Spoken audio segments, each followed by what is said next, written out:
தேவனுடைய மகாபரிசுத்த நாமம் மகிமைப்படுவதாக.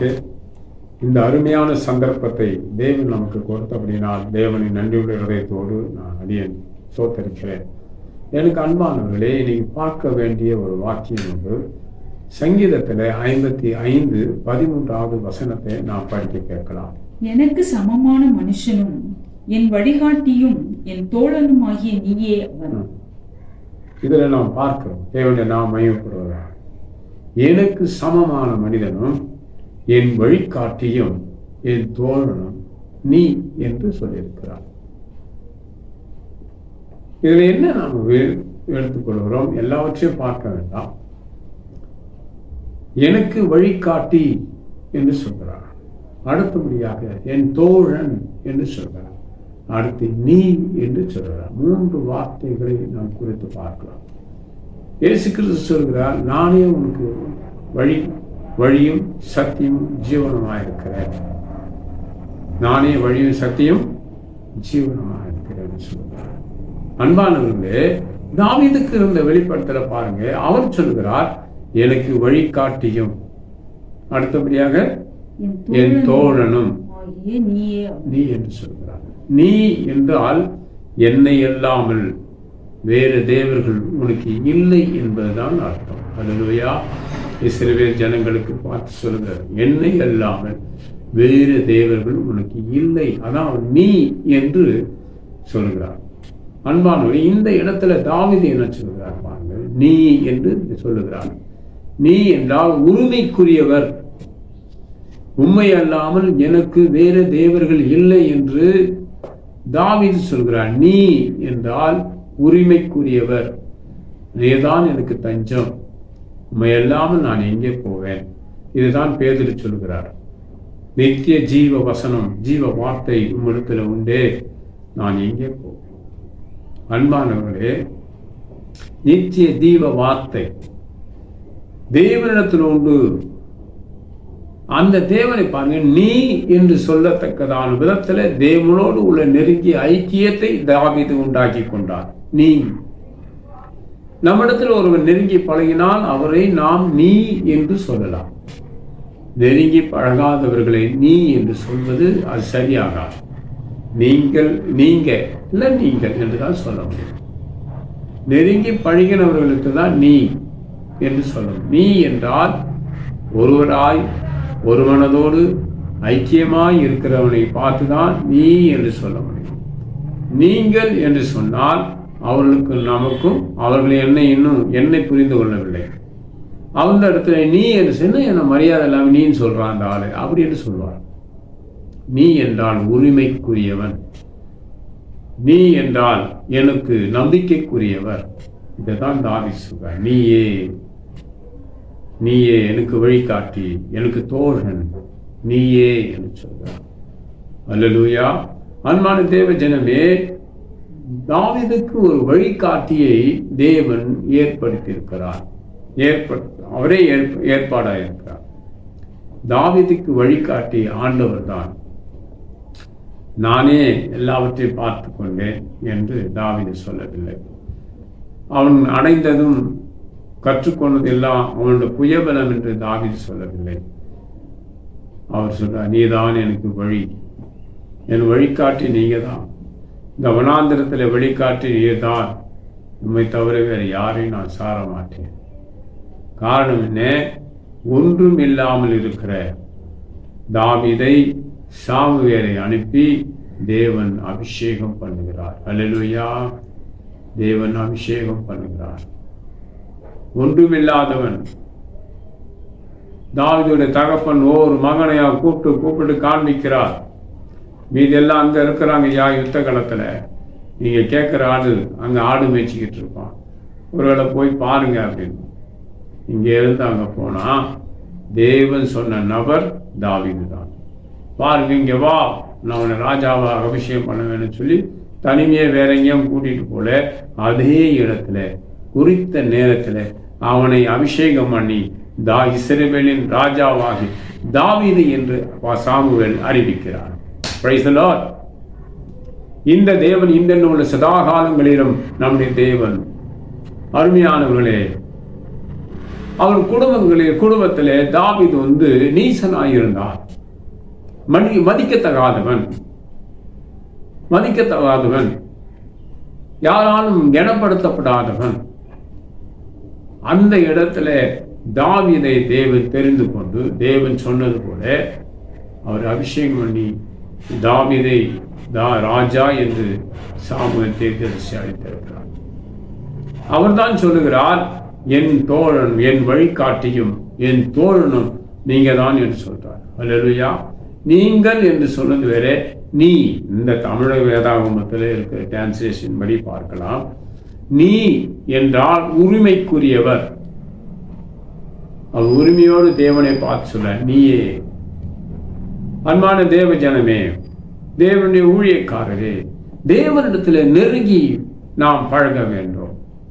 நெருங்கி பழகினால் தேவனை நீ என்று சொன்னாலும் அவர் உன்னை தவறுதலாய் புரிந்து கொள்ளவே மாட்டார்.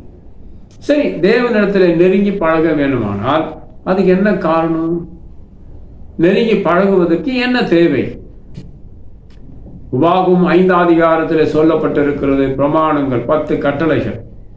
இவைகளின்படி நாம் வாழ அர்ப்பணித்தால்தான் அந்தியப்பட்டதான மனுஷனுக்கு தான் தேவனை அறிகிறதான அறிவுடையவன் என்று அர்த்தம். என் வாழ்க்கையில தேவன் 88வது வருஷம் இந்த உபாகமம் 5ஆம் அதிகாரத்தில் கொடுக்கப்பட்ட 10 கட்டளைகளை தேவன் எனக்கு பிரதானப்படுத்தி காண்பித்தார். இதை குறித்து எனக்கு இது எப்படி ஆகும், இந்த உபதேசமே, அப்ப நான் சிபிஎம்ல ஊழியக்காரனா இருக்கிறேன், ட்ரைனிங், இது எப்படி சாத்தியமாகும், இவர்கள் உபதேசம் இப்படி இருக்கிறதே, இது எப்படி ஆகும் என்று யோசித்துக் கொண்டே இருந்தேன். ஆனால் பிரமாணத்தை தான் தேவன் எனக்கு முதன்மைப்படுத்தியிருக்கிறார். ஏனென்றால் கட்டளையே விளக்கு, வேதமே வெளிச்சம், போதகை சிற்சிய ஜீவவை. இந்த பரிசுத்த வேதாகமம் தான் முழுமையான உபதேசம். இதில் இருக்கிற கட்டளை 623 கட்டளைகள் கொடுக்கப்பட்டிருக்கிறது. இதிலே பிரதானமான கட்டளைகள் 10 இருக்கிறது. அதுதான் உபாகமம் 5ஆம் அதிகாரத்தில் கொடுக்கப்பட்ட 10 கட்டளைகள். ஹல்லேலூயா. இதை தேவன் நீ வாய் சொல்லிற்று, விரல் எழுதிற்று. அதனால் இதை நாம் கனப்படுத்த வேண்டும். பழைய ஏற்பாட்டு காலத்தில் உள்ள பிரமாணம் புதிய ஏற்பாட்டுக்கு தேவையா? அன்பானவர்களே, இயேசு கிறிஸ்து அதை தான் முதன்மைப்படுத்துகிறார். உங்களை போல பிறரை நேசிங்க, முழுகணத்தோடு தேவனிடத்தில் அன்பு கூறுங்கள் என்று சொல்லுகிறார். பலர் சொல்லுகிறார்கள், அது இப்ப தேவையில்லையா, இப்ப 2 கட்டளை கொடுத்திருக்கிறாரு, இது நமக்கு போதும். அதாவது அவை 10 கட்டளைகளுக்குள்ளே உள்ளடங்கியதுதான் இந்த கட்டளை. இதெல்லாம் அதை கை கொள்ள வேண்டியது, இதை நிறைவேற்ற வேண்டியது. உங்களை போல பிறரை நேசிப்பீங்களா? நான் ஒரு காலத்தில் காலையில் சாப்பிட ஒரு இடத்துக்கு கடைக்கு போவேன். 2 பேர் காத்து கொண்டே இருப்பார்கள். நான் சாப்பிடும்போது வேகமாய் வந்து விடுவார்கள். அவருக்கு சாப்பிட கொடுப்பேன். கொஞ்ச நாளும் கழிச்சு நான் அவங்களுக்கு சாப்பாடு வாங்கி கொடுத்ததை பற்றி எதுவுமே சொல்லலை. அவர் சொல்லுகிறார், நீங்கள் சாப்பிட்ற நேரம் பார்த்து அவங்க வராங்க, நீங்கள் பார்சல் வாங்கி போயிருங்க. அன்பானவர்களே, ஏன் இதை சொல்லுகிறேன் என்று சொன்னால், இதுதான் தேவனுடைய பிரமாணங்களை பிரதானப்படுத்தாமல் நாம் வாழக்கூடாது, வாழ வேண்டும். இதுக்கு அதுக்கு என்ன சம்பந்தம்? நம்மளை போல பிறரை நேசிக்க வேண்டும். எல்லா மக்களையும் நாம் நேசிக்கிறதால் தெய்வ பிரமாணங்களை நான் பிரதானப்படுத்துகிறேன். எல்லா வீடியோக்களிலும் நிறைய தெய்வ பிரமாணங்களை கை கொள்ளுங்கள், உபாகம் 5ஆம் அதிகாரம் சொல்லப்பட்ட கட்டளைகளை கை கொள்ளுங்கள், தேவன் இதை பிரதானப்படுத்தி இருக்கிறார். அதான் எனக்கு மூல உபதேசம். நம்மை போல பிறரை நேசிக்கிற தேவனிடத்தில் அன்பு கூறுங்கள் புதிய ஏற்பாட்டில் கொடுத்த மூல உபதேசம் அதுதான். கலாத்தியர் 5ஆம் அதிகாரத்தில் இருக்கிறது பரிசுத்த பவுல் சொல்லுகிறதான வார்த்தைகள், அதுதான் எனக்கு மெயின். இன்னும் சில வாக்கியங்களை அடிப்படையாக கொண்டுதான் என் ஊழியத்துக்கு ஒரு உபதேசம் ஏற்படுத்தியிருக்கிற ஒரு ஊழியம், ஒரு பெயரை நாம் ஸ்தாபித்திருக்கிறோம் என்று சொன்னால், அந்த பெயருக்கு ஒரு ஊழியம் என்றால் அதுக்கு ஒரு ஒழுங்கு உபதேசம் என்பது முக்கியத்துவம். இப்போ சிபிஎம்ல நான் இருந்ததுனால சிபிஎம் உபதேசத்தை நான் முக்கியத்துவப்படுத்துவேன். சிபிஎம் வெளியே வந்த பிறகு பென்காம் குரூப்புக்கு போனேன், சர்ச் ஆஃப் கிரைஸ்டுக்கு போயிருக்கிறேன், ஜெகோவா விட்னஸ் ஐக்கியத்தில் போயிருக்கிறேன். இப்படி ஒவ்வொரு ஐக்கியங்களுக்கு போய் அவர்கள் போதனைகளை அறிந்து ஒன்லி ஹோலி கோஸ் என்ற ஒரு ஐக்கியம் இருக்கிறது. அதுக்கு சென்று அன்பானவர்களே, இவைகள் எல்லாம் போய் பார்த்து பார்த்து பார்த்து இது சரியா, அது சரியா, இது சரியா என்று நான் ஆராய்ந்து கொண்டே இருந்தேன். இவர்கள் பார்வையிலே நான் ஒரு நீசன் தான். கடைசியிலே தேவன் எனக்கு கொடுத்தது என்னவென்றால், உபாகம் 5ஆம் அதிகாரத்தில் சொல்லப்பட்ட அந்த 10 கட்டளைகளை தேவன் எனக்கு பிரதானப்படுத்த சொன்னார். பல இடங்களுக்கு அலைந்து திரிந்து அதை நான் பிரதானப்படுத்தி கொண்டேன். 96 இருந்து அந்த வாக்கியங்களை வெளி வாழ என்னை முழுமையாய் அர்ப்பணித்தேன். அன்னையிலிருந்து இன்றைய வருடம் பிறனுக்குள்ள யாதொன்றையும் அடியேன் இச்சித்ததே கிடையாது. அனாவசியமா யார் இடத்துல பழகவும் மாட்டேன். பிறனுக்குள்ள யாதொன்றையும் பணம், பொருள், இடங்கள் எதையுமே நான் இச்சித்தது கிடையாது. நான் அதிகமாக நெருங்கி பழகுவதும் இல்லை. எனக்கு ஒருவரை பிடிக்காவிட்டால் தேவனிடத்திலே சொல்லுவேன், ஆண்டவரே இந்த நபரை என்னை விட்டு விலக்கி போடுங்கள் என்று சொன்னால் அவருக்கு விலகி போக சும்மா போக மாட்டான். என் தலையில மண்ணெளி போட்ட மாதிரி என் பேரை கெடுத்துட்டு போயிடுவான். அவன் என்னமோ எனக்கு 3 வேளை சோறு போட்டு வளர்த்த மாதிரி. அன்பானவர்களே, தேவன் அப்படியே அவர்களை எனக்கு தூரப்படுத்தி விடுவார்கள். நான் அவர்கள் பேசிக்கொண்டே இருப்பேன். ஆனால் தேவன் அவர்களை எனக்கு தூரப்படுத்துவார். அல்லேலூயா. இதான் என்னோட வாழ்க்கை. சங்கீதம் 55:13 வசனத்தின்படி தேவனிடத்தில் அன்பு கூறுங்கள், நீ என்று சொல்லுங்கள். தேவன் நம்மை கைவிட மாட்டார். அவர் தான் எனக்கு வழிகாட்டி. பிறகு அதை பற்றி சொல்லலாம். கர்த்தர் நம்மை ஆசீர்வதிப்பாராக. சொல்லலாம். அதில் தேவனுடைய நாமம் மகிமைப்படுவதாக. தேவன் நமக்கு வழிகாட்டியாக இருக்க வேண்டுமானால் அவருடைய வழிகளை நாம் அறிந்திருக்கிறோம். பாயிண்ட் நம்பர் 2, தேவன் உங்களுக்கு வழிகாட்டியாக இருக்க வேண்டுமானால் அவருடைய வழிகளை நீங்கள் அறிந்திருக்கிறோம். அதான் பிரமாணம். பிரமாணங்களை கை கொள்ளாதவன் தெய்வ மனிதன் கிடையாது. அது கரெக்டா தெரிஞ்சுக்கிறீங்க. தேவனுடைய பிரமாணங்களை கை கொள்ளாதவர்கள் தேவ மனிதர்கள் அல்ல. அவர்கள் தேவ மனுஷர் கிடையாது. வேதத்தின்படி சொல்லுகிறேன், பிரமாணங்களை கை கொள்ளுகிறவன் தான். இதான் ஒரு பரிசுத்தவான் சொல்கிறார். தாவீதா 119 சங்கீதத்தில் இருக்கிறதுங்களா, நான் பரதேசியாய் தங்கும் வீட்டிலே உடைய பிரமாணங்களே எனக்கு கீதங்களாயின என்று சொல்லுகிறார். நான் பரதேசியாய் தங்கும் வீட்டிலே உடைய பிரமாணங்களே எனக்கு கீதங்களாயிருக்கிறது என்று சொல்லுகிறார். அன்பான தேவஜனமே, இந்த பூமி நான் இருக்கிற இடத்திற்கு நான் ஒரு பரதேசி தான். இந்த ஊர்ல நான் பரதேசியா தான் வந்து சேர்ந்திருக்கிறார்.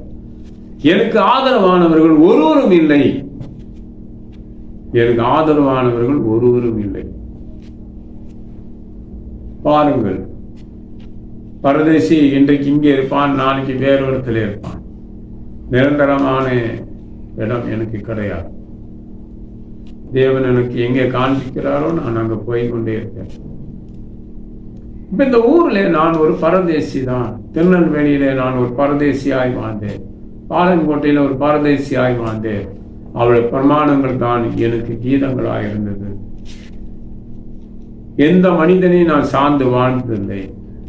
அவன் சரியில்லை. என் இடத்துல ஒரு பெண்ணை குறித்து ஒரு கவர்ச்சியாய் என்னிடத்துல யாராலும் பேசினால் அவனை நான் விலக்கி விடுவேன். அது எனக்கு அவசியம் இல்லை. வாகமான பிறகு 63 பெண்கள் என்னை இச்சித்து என்னிடத்துல அவர்கள் மோகத்தை தீர்த்து கொள்ள திட்டமிட்டவர்கள் தெரியும், பிரயாசப்பட்டவர்கள் தெரியும். அதில் சில தன் சரீரத்தை எனக்கு காண்பித்தவர்களையும் தெரியும். அன்பானவர்களே, சரியாய் புரிந்து கொள்ளுங்கள். கணவன் மனைவி இருவர் இருக்கிறார்கள். என்னை பொறுத்தல என் மனைவி ஒரு தெய்வ மனுஷி. உன் கணவன் ஒரு தெய்வ மனுஷன் என்று நீ நினைக்க வேண்டும். பலவீனங்கள் இருக்கலாம். குடும்பத்தில் கணவன் மனைவிக்குள்ள வாக்குவாதங்களுக்கெல்லாம் பெரிய சண்டையே வரலாம். அது ஒரு பெரிய விஷயமே கிடையாது. பெண்களுடைய சுபாவம் பெரும்பாலும் புருஷன் மீது கோபம் வந்து விட்டால், மாமனார் மீது கோபம் வந்து விட்டால், குழந்தையார் மீது, அதான் நாத்தனார் என்று சொல்வார்களே, கோபம் வந்து விட்டால் ஏதேனும் சட்டியை போட்டு உடைப்பார்கள். ஒரு டம்ளர் தூக்கி வீசுவார்கள். அதான் அவருக்கு அவார்டு கொடுத்த மாதிரி. ஒரு கரண்டியை தூக்கி வீசுவார்கள். அப்பதான் அவருக்கு ஒரு திருப்தி. டங்குன்னு வந்து விழுந்த உடனே அம்மா ஹை ஸ்பீட்ல இருக்கிறாங்கன்னு அர்த்தம். அப்போ நீ ஒரு தேவ மனுஷியாய் இருந்தால் உன் புருஷனை நீ சரியாய் விளங்கிக் கொள்வாய். நீ ஒரு தேவ மனிதனாய் வாழ்ந்தால் உன் மனைவியை நீ சரியாய் விளங்கிக் கொள்வாய், புரிந்து கொள்வாய். அவளுடைய தேவை என்ன, ஏன் அவள் கோவப்படுகிறாள், அதை அறிந்து ஒன்னு ஹோட்டல்ல கொண்டு போய் 4 இட்லி ஒரு வடக்கறி வாங்கி கொடுத்து சரியா போயிடும். அவ என்ன விரும்புறாளோ அது கொடுங்க. அன்பானவர்களை சரியா புரிந்து கொள்ளணும். புருஷனையே மூட் அவுட் ஆகிறார், மனைவி நீ சரியில்லாத அவன் மூட் அவுட் ஆகிறான். ஒண்ணு கிட்ட போய் நெருங்கி பேசுங்க, என்ன விஷயம், சோர்ந்து போய் இருக்கிறீங்க, மருந்தே உங்ககிட்ட தான் இருக்கு. அப்போ அவர் சாலாகும். வாக்குவாதத்துக்கு இடம் கொடுக்க கூடாது. மற்றவர்களை போல நான் வாழணும், உடுத்தணும், சாப்பிடணும், பழகணும் விரும்ப கிடையாது. நம்ம இடத்துல இருக்கிறதுல நாம் சந்தோஷப்படும். ஏனென்றால் நீ ஒரு தேவ மனுஷி, உன் புருஷன் ஒரு தேவ மனிதன். மனிதனே, நீ ஒரு தேவ மனிதன், உன் மனைவி ஒரு தேவ மனுஷி.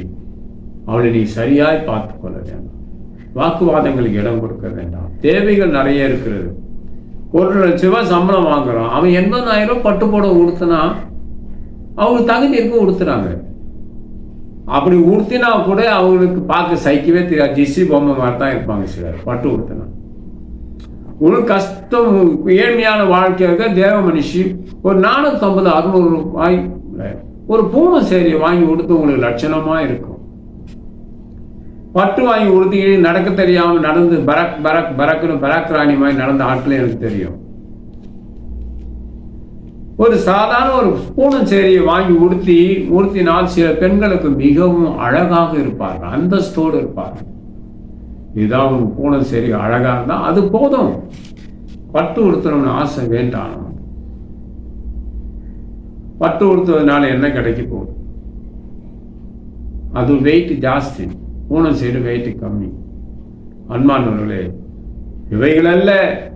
இவளை வாங்கி கொடுத்தாதான் அவன் தேவ மனிதன், அதை வாங்கி கொடுத்தாதான் அவன் புருஷன் எண்ணம் வருகிறதா? நீ உன்னை போல கேடு கட்டவரை யாரும் இல்லை.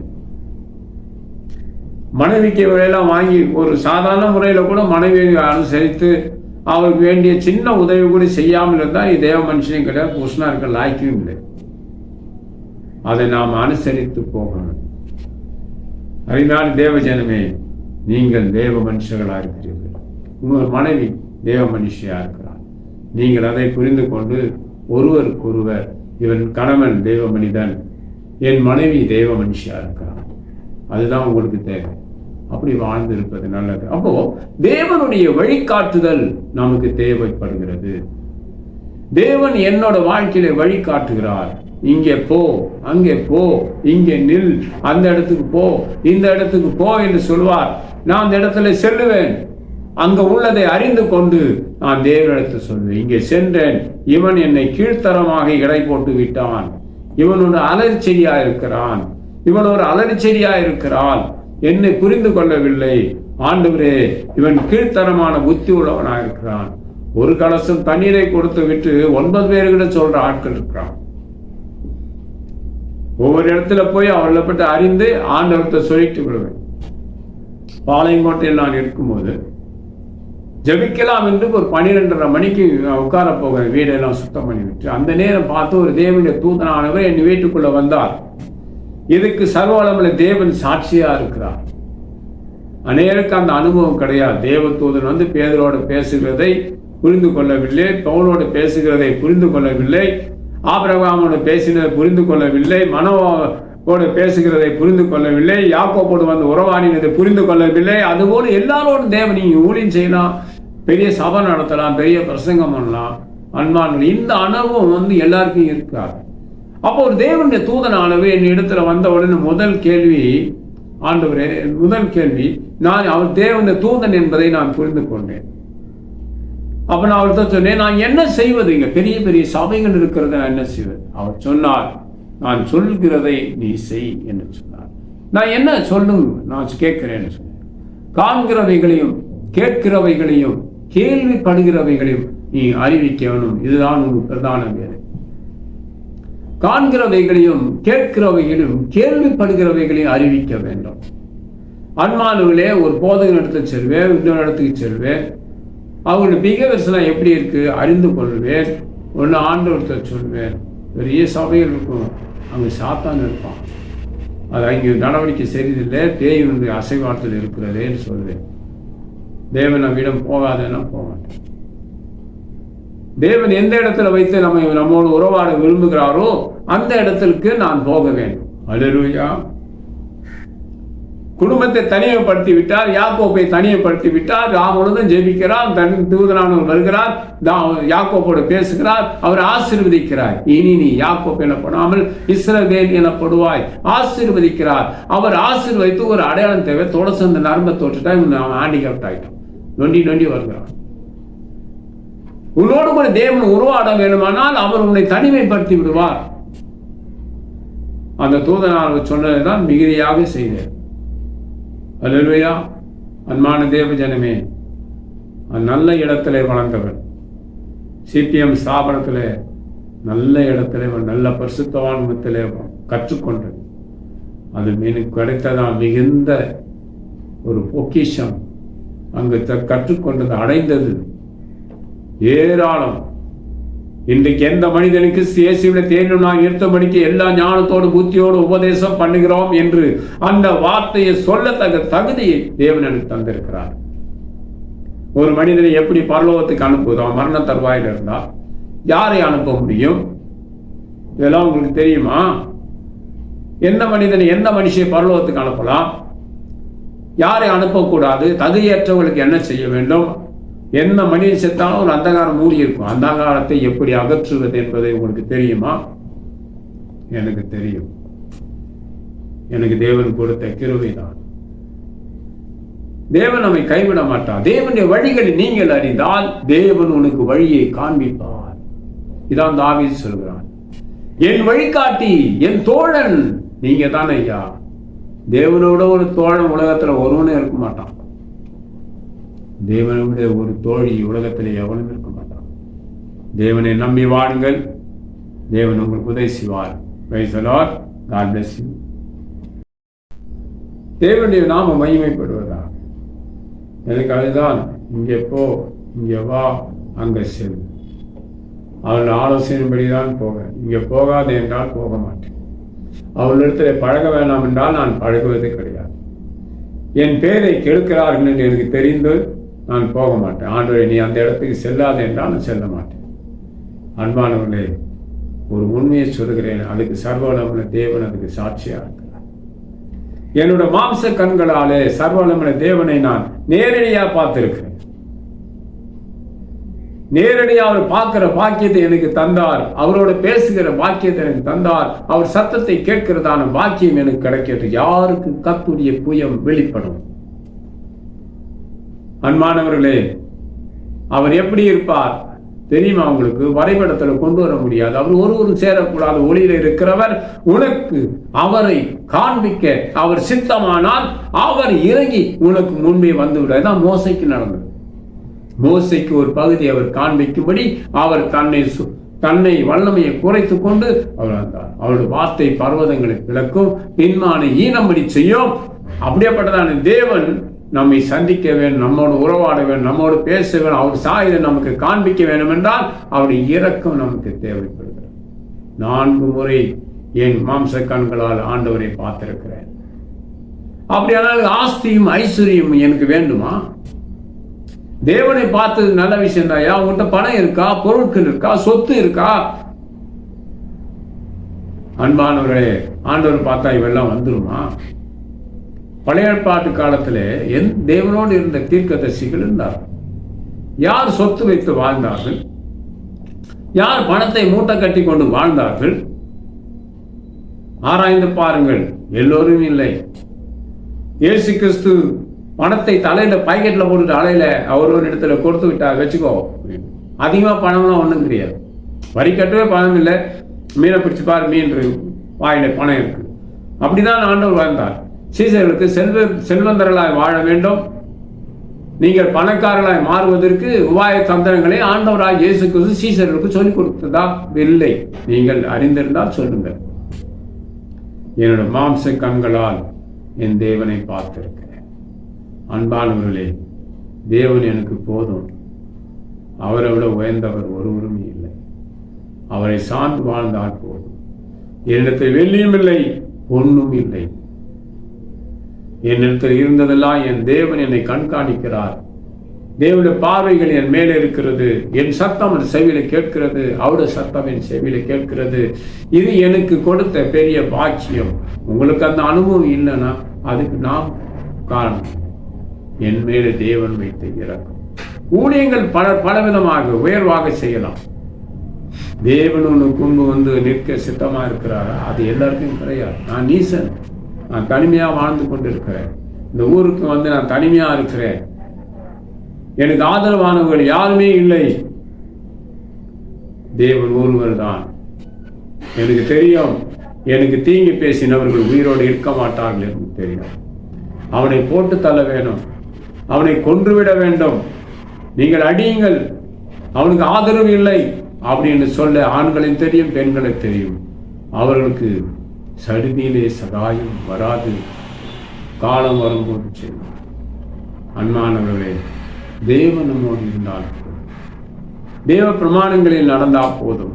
அவர் வழிகளை அறிய வேண்டும். அவர் நமக்கு வழிகாட்டியா இருக்க வேண்டும். அவர் நம் கரம் பிடித்து நடத்த வேண்டும். இதுதான் நமக்கு தேவை. நம் மேலே அவர் கண்களை வைத்து அவர் ஆலோசனை கொடுக்க அவர் வல்லவராயிருக்கிறார். நான் வளர்ந்த இடம் பெஸ்ட் சிபிஎம் ஸ்தாபனத்தில் இருந்தேன். என் பசுத்தவான்களை நன்றாக வளர்த்தார். இதுவே எனக்கு பெரிய பாக்கியம். வேற எந்த ஊழியக்காரத்திலே நான் எதையும் போய் கற்றுக்கொள்ளலை. ஒரே ஒரு ரெண்டு ஊழியக்காரத்திலே நான் சிபிஎம் வெளியே வந்த பிறகு நான் கற்றுக்கொண்டேன். கன்னியாகுமரி மாவட்டத்திலே காட்டாத்துறையிலே தாமஸ் என்பவர் ஒரு போதகர் இருந்தார். சர்ச் ஆஃப் காட் என்று நினைக்கிறேன். அந்த போதகர் எனக்கு விவாக வாழ்க்கையை பற்றி சொல்லிக் கொடுத்தார். அதன் பிறகு அப்போஸ்தலர் கிறிஸ்துவ அசெம்பிளியில் இருந்தேன். பாஸ்டர் சாம் சுந்தரம் அவரிடத்துல ஒரு கண்ணியத்தை கற்றுக்கொண்டேன். கண்ணியமாய் வாழ்ந்த ஒரு பரிசுத்தவான் சொன்னால் அவர்தான். அந்த அப்போஸ்தலர் கிறிஸ்துவ அசெம்பிளியிலே என்னோட டிபிஎம் சீஃப் பாஸ்டர் சீக்க லாசஸ் என்பவர் அவரிடத்துல போன் பண்ணி கொடுத்தவனு பேசி அதில் என்னை சேர்த்து வைத்தார்.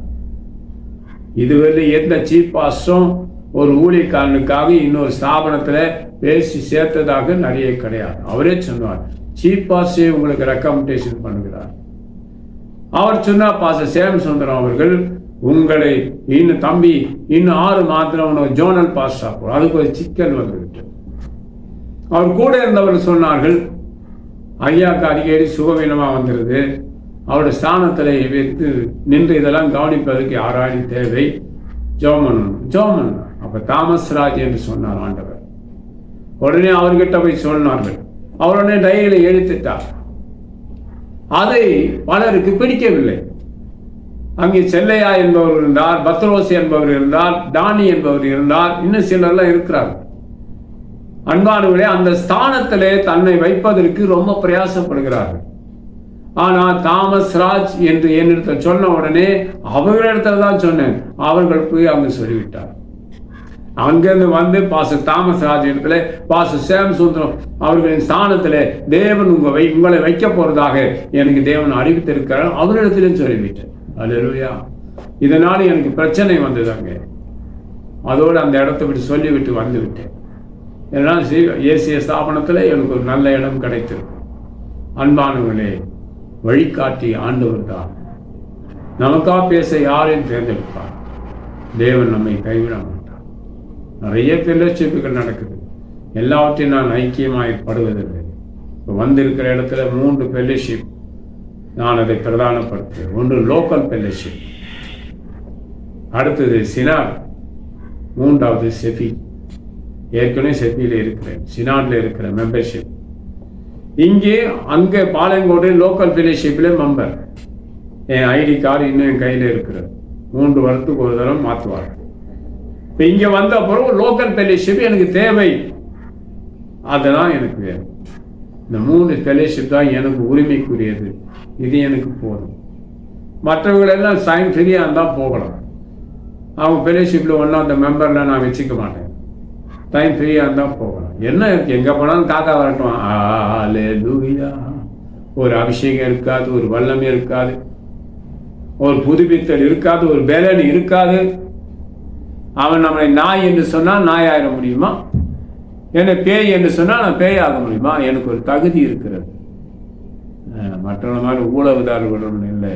எனக்கு ஒரு ஒழுங்கு இருக்கிறது, எனக்கு ஒரு ஸ்தானம் இருக்கிறது, எனக்கு ஒரு அபிஷேகம் இருக்கிறது. அது எனக்கு போதும். அன்பான தேவ ஜனமே, இயேசு கிறிஸ்து நமக்கு வழிகாட்டியாயிருக்கிறார். அடுத்த வழிகாட்டி கர்த்தருடைய தூதனானவர், அவர் நமக்கு வழிகாட்டியாயிருக்கிறார். இது ரெண்டும் தேவை. தாவீது ஒன்றுமில்லாமல் இருந்தான். அவனை தேவன் அபிஷேகம் பண்ணினார் சாமுவேலை கொண்டு. சாமுவேல் வாயால், தேவனுடைய தீர்க்கதரிசியாகிய அந்த மனிதனுடைய வாயாலே அவன் ராஜா என்று அறிவிக்கப்படுகிறான். அது நமக்கு போதுமானது. நம்மையும் தேவன் பேசி அபிஷேகம் பண்ணுவார். ராஜாவாகவும் ஆசாரியனாகவும் தேவன் நம்மை அபிஷேகம் பண்ணுவார். தேவனுடைய வார்த்தையில குறித்து ஒரு அறிவு நமக்கு தேவைப்படுகிறது. அதை கர்த்தர் நமக்கு தருவாராக. அல்லேலூயா. மூன்றாவது ஒரு பாயிண்ட் இருக்கு. Point number 3. எஸ்தரை குறித்து நான் எஸ்தர் புஸ்தகத்தில் நாம் படிக்கலாம். அந்த ராஜாவுக்கு ஒரு மனைவி தேவை. அன்பானவர்களே, பலரை தேடினார்கள், பலரை பிடித்து கொண்டு வந்து அதை அழகுபடுத்தி பார்த்தார்கள். ஒன்றும் செட் ஆகலை. இந்த எஸ்தர் அம்மாவை மட்டும்தான் அதுக்கு ஏற்றபடி செலக்ட் ஆனார்.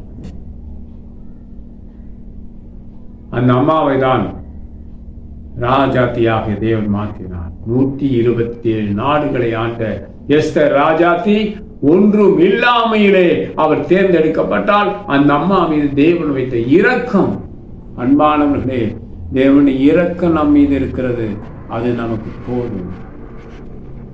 எல்லா ஐக்கியத்திலும் ஐக்கியமாக முடியாது. அவர் ஏன் ஃபெல்லோஷிப்ல இருக்கிறார்? நான் எங்க இருக்கேன்? ஃப்ரீயா இருந்தால் வருவேன், இல்லைன்னா வரமாட்டேன். எனக்கு தேவை 3. ஒன்று செஃபி டயசிஸ், செனாடு, அடுத்தது லோக்கல் ஃபெல்லோஷிப். இது 3 எனக்கு போதும். வேற எதையும் நான் விரும்புகிறதே இல்லை. முதல்ல இந்த ஊர்ல இருக்கும்போது 62 ஃபெல்லோஷிப் நடக்கும் மெட்ராஸ் சிட்டியில. அதில் 25, 26 ஃபெல்லோஷிப்புக்கு நான் போவேன். ஒவ்வொன்றிலும் என்னை கனப்படுத்துவார். அது ஒரு போதகர் என்னை கொண்டு போய் அறிமுகப்படுத்தினார். அவர் மறித்து விட்டார். அன்பானவர்களே, தேவன் நமக்கு அனுகூலமாக இருந்தால் போதும். தேவன் நம்மை ஆசீர்வதித்து வழிநடத்துவார். Praise the Lord. God bless you.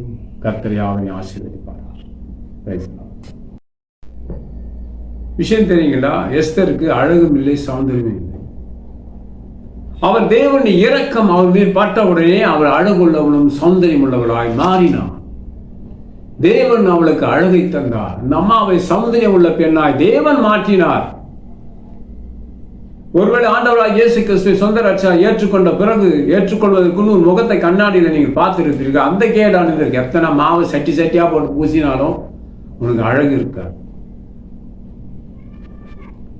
தேவன் ஆவியானவர் உன்மேலே வந்து இறங்கி உடனே நீ அழகுபடுத்தப்பட்டார். எத்தனை பெண்டிகஸ் கிறிஸ்தவ பிள்ளைகளை போய் பாருங்க, அழகா இருப்பாங்க, நகை போட்டுக்க மாட்டாங்க, சௌந்தரியமா இருப்பாங்க. தேவன் அழகுபடுத்துகிறார். அன்பானவர்களே, அந்த எஸ்தர் ராஜாத்தை அழகுபடுத்தப்பட்டது போல தேவனுடைய இரக்கம் யார் எந்த பெண் மீது இறங்குகிறதோ அந்த பெண் தேவனால் அழகுபடுத்தப்படுகிறார். அந்த பெண் தேவனால் சௌந்தரியம் உள்ளவளாய் மாறுகிறார்.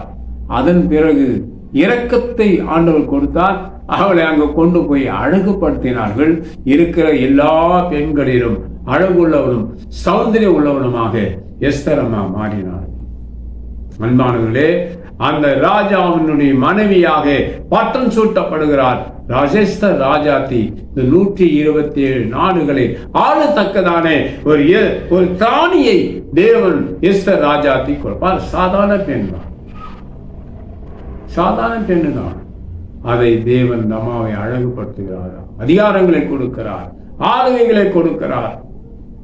அருமையான தேவ மனுஷியே, தேவன் உனக்கு அழகின் சௌந்தரியத்தை தருவார், ஆளுகையை தருவார், அதிகாரங்களை தேவன் தருவார். தேவனை நம்பி வாழும். ஒரு எஸ்தர் ராஜாத்திக்கு தேவன் இரக்கம் கிடைத்தார், நமக்கு இரக்கம் கிடைக்கும்.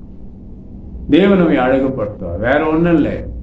ரட்சிக்கப்படுறதுக்கு உண்மை நல்லா அழகுபடுத்தும். பூ வச்சோம், பொட்டு வச்சோம், ஒரே போய் உட்கார்ந்து ஜெபம் பண்ணா அபிஷேகம் பெற்ற உடனே எல்லாம் சிறையிருப்பு நீங்கிரும்.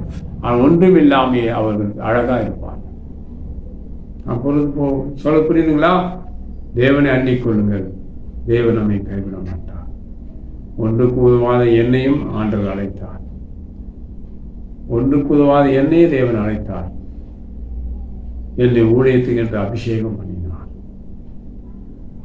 தேவன் ஊழியத்திலே செயல்படும்படி தேவன் உபதேசித்தார். ஊழியத்துக்கு போக வேண்டும். நான் சாதாரணமான ஒரு மனிதன் தான். ஊழியத்துக்கு என்று என்னை எடுத்த பிறகு விசேஷமான அபிஷேகம் எனக்கு வந்தது. அந்த அபிஷேகம் என்னை மறுரூபப்படுத்திற்று. நல்ல பரிசுத்தவான்கள் இடத்துல பழகினேன்.